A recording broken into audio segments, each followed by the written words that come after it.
Hey guys, this is Kirob speaking, and in today's episode of Great Engineer, Terrible Driver, we are going to design a 1990s family budget car in automation and Hotlap it in BeamNG.drive on the automation test track.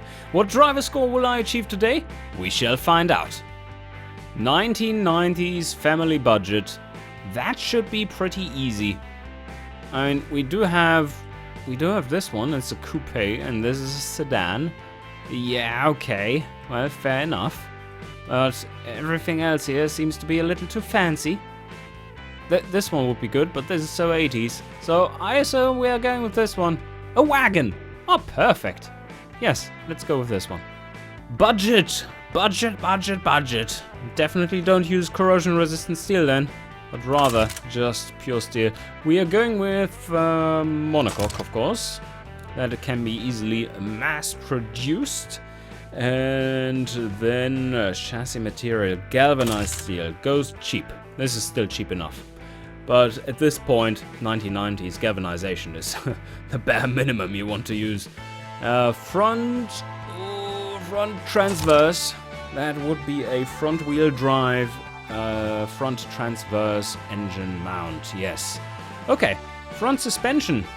We are going pretty cheap for this one. MacPherson strut. And torsion beam rear. It has slightly higher load capacity than semi-trailing, right? Yep, it does. And it's dirt cheap. I think that's the way to go. For the engine, a cheap, nasty inline 4, still using a carb, maybe? Yeah, probably. That would probably be the case. So inline 4, there we go. How large would it be? Europe, probably 1.6 to 1.8. In America, probably not an inline 4.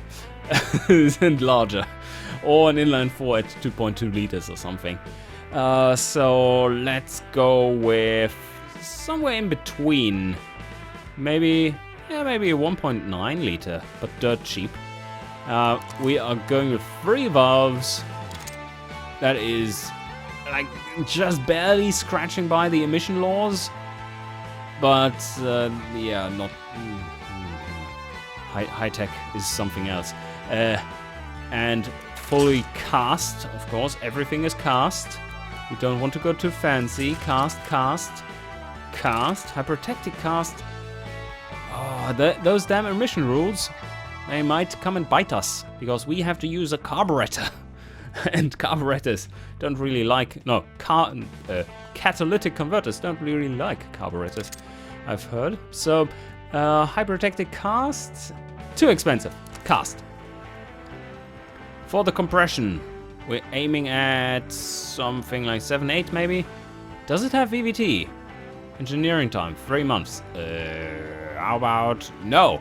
This is not a modern engine. Although you could argue that it's easy enough to add it onto the engine. Do we want to go VVT? Maybe. That is a nice little bonus that might make the engine slightly better.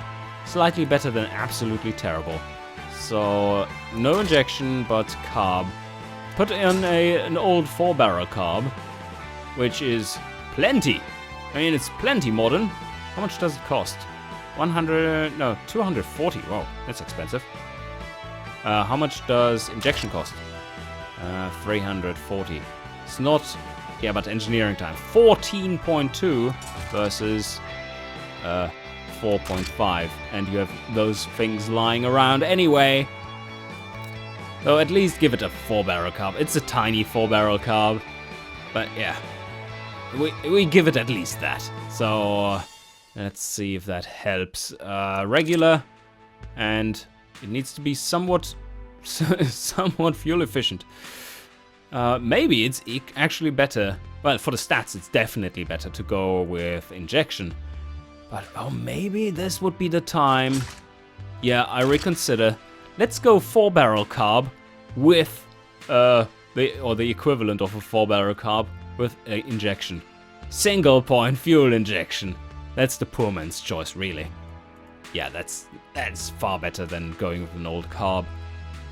Okay, yeah, we take that. Now we at least have a super simple ECU. That's all fine. Rev it to 5.5 maximum. And shortcast power? No, we don't need power. How much will this thing make? Maybe something like 65, 70 horsepower? Nah, 60, probably 60. Alright, 3-way catalytic converter, none, and reverse flow. And it's knocking like crazy. Wow. Yeah, no, 70 horsepower? Holy shit, that's a lot of power. It will be difficult to tame it. Oh, there we go. That's a lot of power. 84 horsepower, that's plenty. And we can rev it to the moon. 6,200. Didn't expect that. Okay, this won't be too terrible. 85 horsepower is plenty for a car like this. And trust me, guys, it's plenty. It's plenty. It will be real fast. So this is all good. Let's optimize this. Oh, yes. Get a little bit of extra there. Can we get rid of this like that? Yeah, we can. Rev it even higher. There. Ah, lost reliability. That's good. 88 horsepower. Let's have a look and listen. Oh, this is so basic. It's beautiful. Vroom, vroom, vroom. Yay. Plenty of power. So, wagon time it is. Let's go wagon. Oh, this is so ugly. This shape. Oh my god. This is a blob. A big blob. We do the fixtures and paint later, of course. Front transverse. And we are going with slush box. Yeah, slush box. 4 ratios. And 1 overdrive gear goes to 200. But we limit the car at like 160. I don't think it even does 160. Or maybe it does. It says 170 there. Do we need a differential? Answer is no. A resounding no even. But spacing should be pretty low. How about 80?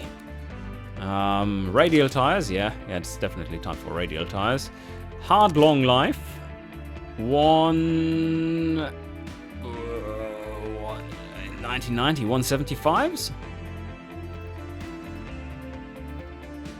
16-inch rims, really? How about 15s? Yeah, 15s should be cheaper overall. Okay. No alloy, no. This is budget. This is as budget as it gets. And what do we go with? A solid disc front. Single piston, but reasonable size. And then we go with a drum brake rear. Also reasonable size. Probably want to aim for something like pad type 35. And no cladding. No. But lots of cooling. 5 seats. Absolutely. Basic interior and basic cassette. Yeah, a basic cassette player. Power steering, cheap as hydraulic. And traction aids, just ABS. And then we have standard 80 safety.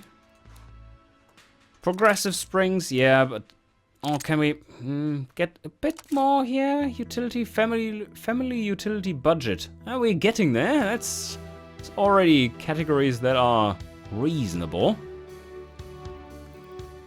Some better tuning for the suspension. Family budget. Ah, there it is. Hello, family budget. Glad to see you here. Oh yeah, we are pretty low in the affordability, but that is to be expected. One thing that people don't know about yet is that no, you really don't have to be able to sell to the budget demographics, because there will be a second-hand market, and all those that don't get served by buying factory new cars will go to the second-hand market. and pick up your old trash you're trying to sell them. Yes, well, not you personally, but the second-hand market is. And that is why these numbers can be very, very low sometimes, especially in the Aachen market. You wouldn't expect a low-budget Aachen man to go into a shop and buy a factory new car, would you? No, you wouldn't. That's ridiculous. So no, it is all second-hand market. And that makes a lot more sense. Now, we need tuning. What do they care about? Mainly drivability. We're pretty close, but not perfect. And no sportiness required. Comfort is pretty important, though. So that needs to be nailed down. And safety is reasonably important. So maybe we even want to go with advanced 90s if we can. No, that's way too expensive. Wow, that's super expensive. Standard 80s it is. That's way too expensive. And I assume it's the same here. I mean, the basic cassette costs 200. Whoa. Oh, the 8-track is older and shittier. Oh, yeah, they are fine with an 8-track. It's like no one uses that ever. And none is even better? Is it better? No, it's way worse. Way worse, because it's just too little entertainment in there. But 5 seats, I assume, is perfect. So we are ready for some actual tuning of this thing. The advanced automatic makes it a lot better. It doesn't add much cost, not direct cost, but it adds development time, but currently not so much. So according to these figures, I would say instantly, yeah, go with advanced automatic. I think I'll rebalance that for the light campaign though, that it seems slightly too powerful.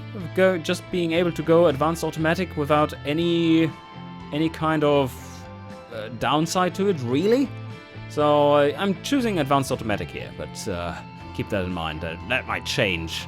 That choice might change, especially in the early 90s. The brakes aren't too terrible.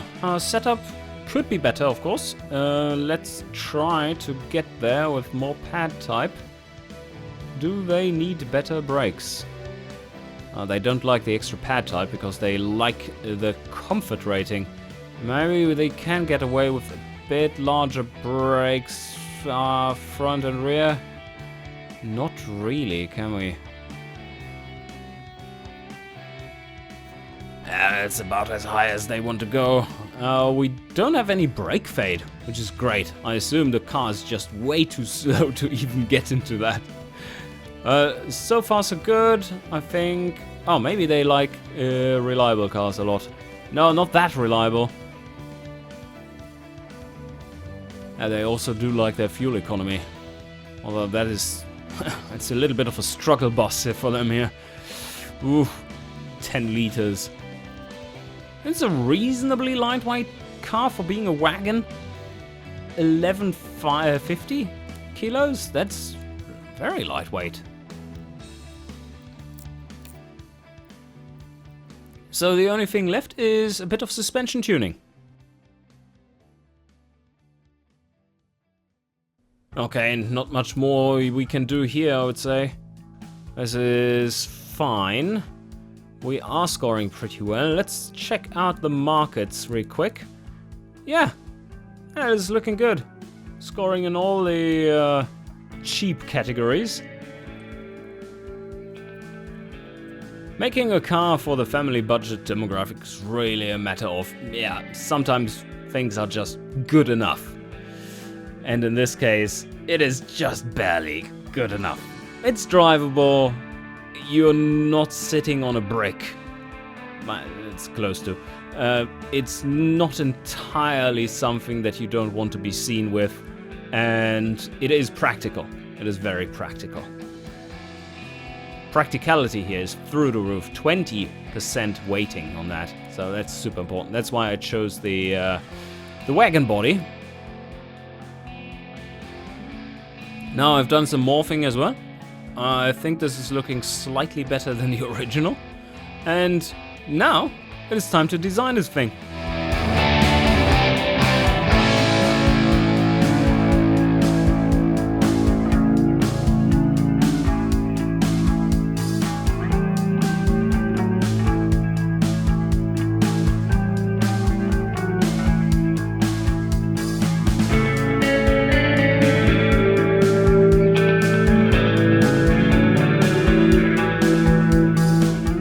it is done.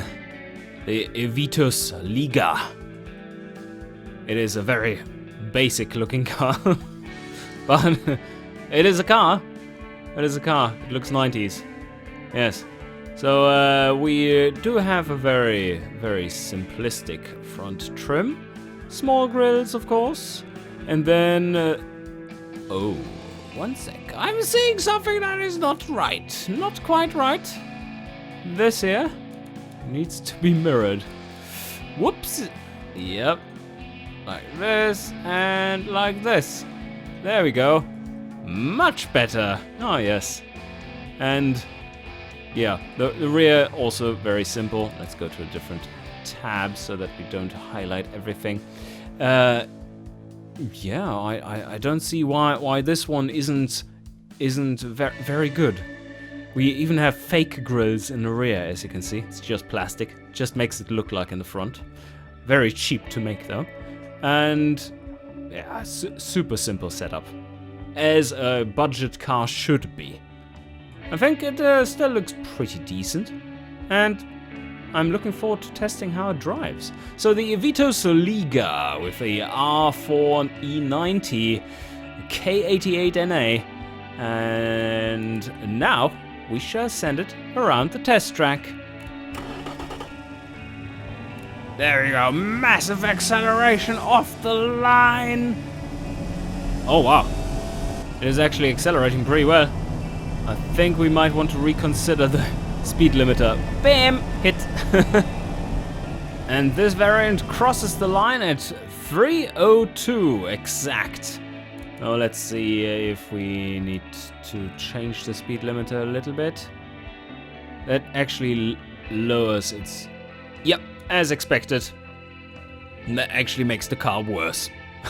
Because you need to put tires on there. Which actually take the speed, and that costs more, and thus the budget demographic doesn't like it. So 160 kilometers an hour it is, 100 miles an hour, perfect. Just what we need. And the car is ready to be exported. Let's get driving in BeamNG. The Evitus Liga. It's not the prettiest of things, but it is one of the most basics of things. Most basic of things. Yeah, it is. It looks like it's doing its job. Being very simple and cheap.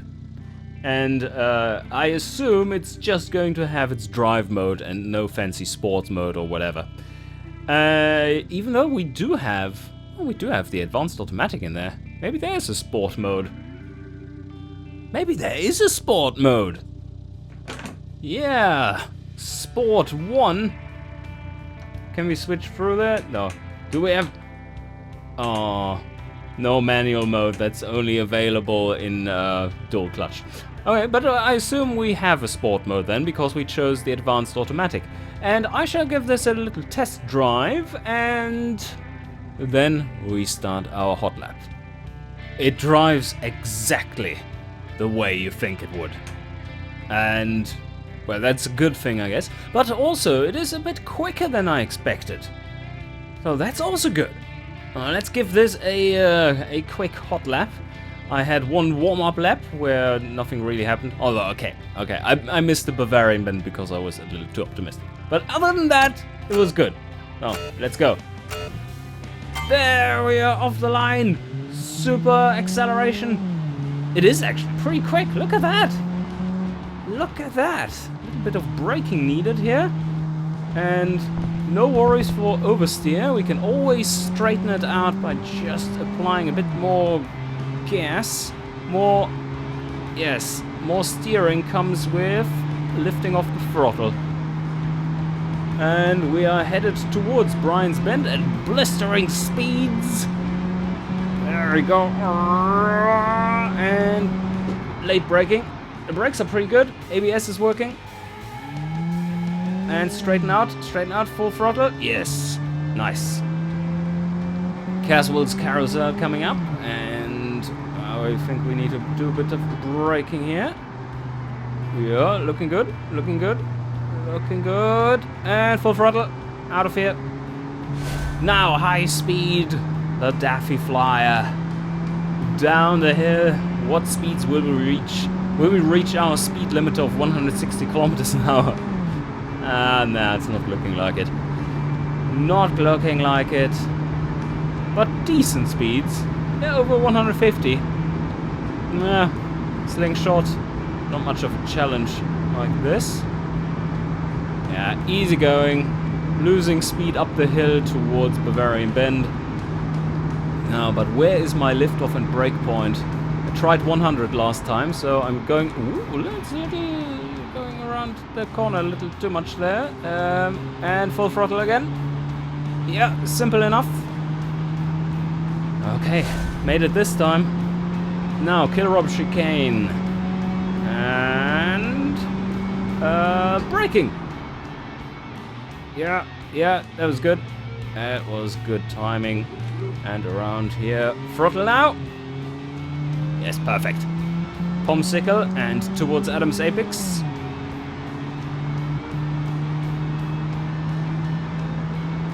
Full throttle here. It's all good. And how much braking do we need here? 70 kilometers an hour, maybe? No, that's too much. Oh, no. Steer. Full throttle. And Cossack corner. That one is scary in front-wheel drives, but maybe not quite as scary as rear-wheel drives. Alright, brake a little. Oh, this is good. Okay, full throttle. Oh, that was a terrible line. That was the high line. Let's call it the high line. Yes. Okay, out of here. And on the finish straight. Oh, this looks like a good time. Come on. 2:57.675. Oh, barrier. And kaboom! Yes. And there we are back in automation with the Evitus Liga. Yes, beautifully cheap. And that's all it's beautiful of. So yeah, it's a very basic vehicle, very drivable though. I'm quite happy with it.